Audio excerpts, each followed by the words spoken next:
because now Matt and Chase have to face off over Keenan Allen's ranking. And Chris, this time you get to be the judge. So Chase, you have Keenan Allen all the way up at wide receiver 29. Matt, you got him at 38. So Keenan Allen missing a wide receiver 3 tier within your rankings in 12-man leagues. He was dominant last season. So what's going to be the big drop off in your mind with Keenan Allen? When Keenan Allen is playing, he's as good as anyone out there.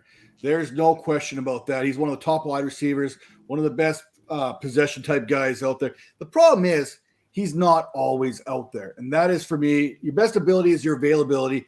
And we're seeing this right now. And I can pull up this numbers here, but in that year 12 to year 13, for wide receivers, there is roughly a 15% regression on the baseline of their PPR production. That's right where Keenan Allen happens to be. So he's right there at that regression peak.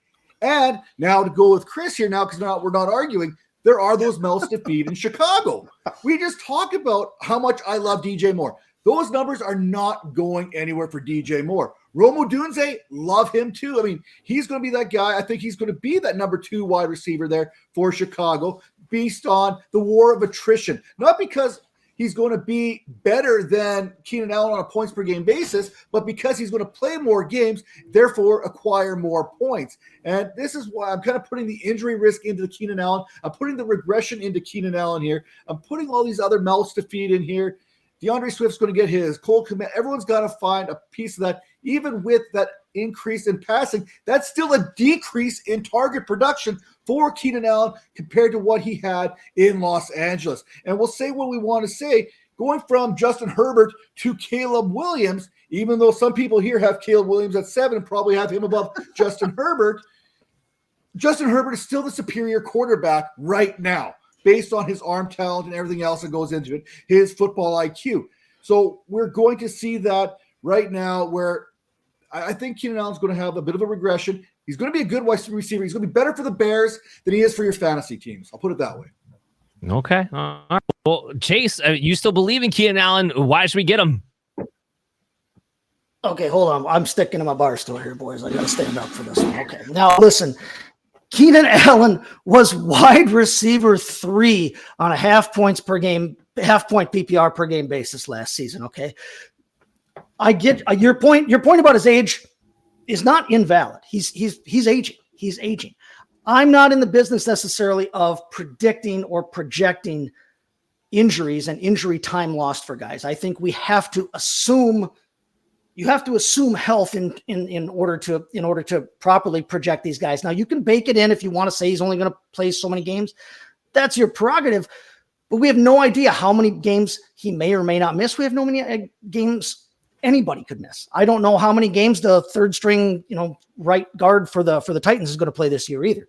But Keenan Allen has never scored the kind of points in a season when he's played any games at all, other than the 1 year where he played one game and was hurt. He's never scored the kind of points that would put him all the way down at wide receiver 38. Okay. Wide receiver 29 last season had 168 fantasy points in half PPR. Okay. The wide receiver 38, where you have him ranked, had 141. That's 8.5 fantasy points per game in a half point PPR setting. Okay. Keenan Allen averages for his career 13.2. Even if we take 15% of that away based on your math, and I won't even dispute that math, if we take 15% of that away, he still hits 11.2 points per game in a half point PPR setting.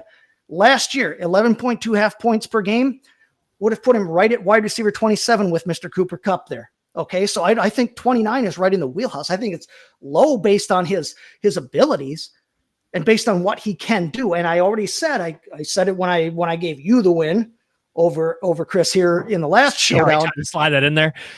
Well, he did the same thing. This is an offense that's going to throw more than they did last year. You can't look at the Bears last year and glean anything from numbers and usages and anything like that last year, because completely different offensive coordinator. But if you look at the Seahawks last year, they were not a great passing team. They were they were in the middle to lower middle of all the passing stats. They were 17th in pass attempts last year. The Seahawks were under Shane Waldron. They were 16th in completion percentage.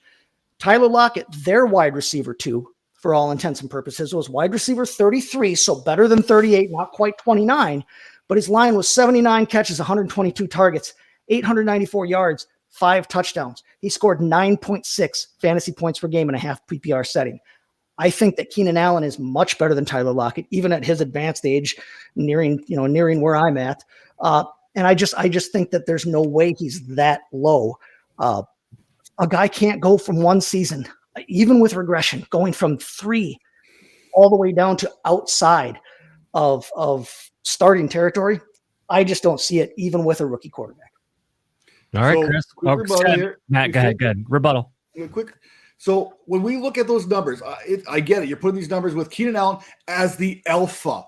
When you're looking at all these numbers, you're not looking at him as the beta here, which he's going to be in Chicago. He's going to be the beta bear behind Moore and Odunze. So now look at all these numbers here. I think Lockett's a good example. I disagree. He's going to be behind Odunze. I do not think Keenan Allen plays behind Rome Odunze at all this season. All I'm saying is the guy who's judging right now has Odunze at number 1 on this team. So if Odunze's number 1 and Moore's number 2, that means Allen's number 3.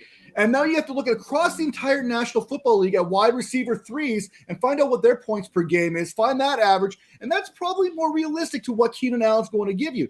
Now, here's the thing. Those hamstring injuries and stuff, those happen in California. It's nice to recover in California. Have you ever pulled your hamstring in Chicago? I mean, that hits a little bit different. I mean, that minus 30, minus 40, that hits a little bit different than plus 42, plus 50 in the winter. So those injuries may take a little bit longer to kind of get yourself warmed back up, especially those soft tissue ones that we talked about. As I said, I'm not going to predict. I can't predict injuries for anybody, though. I would have predicted injuries for Christian McCaffrey for the last 3 seasons too, but based on his history, I can't predict. Go ahead and judge this thing. Good argument. No, look. I follow in the middle of you, both of you. I think Keenan Allen's the guy. I think maybe we could all agree with this. Is a guy that maybe is a good shot to take on your fantasy team. Isn't a guy that you have to prioritize getting, but could be somebody who could be a value. Now, where I have some questions, Chase, and where I'm going to defer to our guests. I think Matt takes this one for my book because I have more concerns. There could be the regression for Keenan Allen.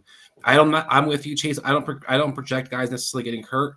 Keenan Allen has a lot to play for this year as well. It's going to be for his career, basically, and his first last contract he's going to get. So he has a lot of reasons to be out in that field and push through that cold.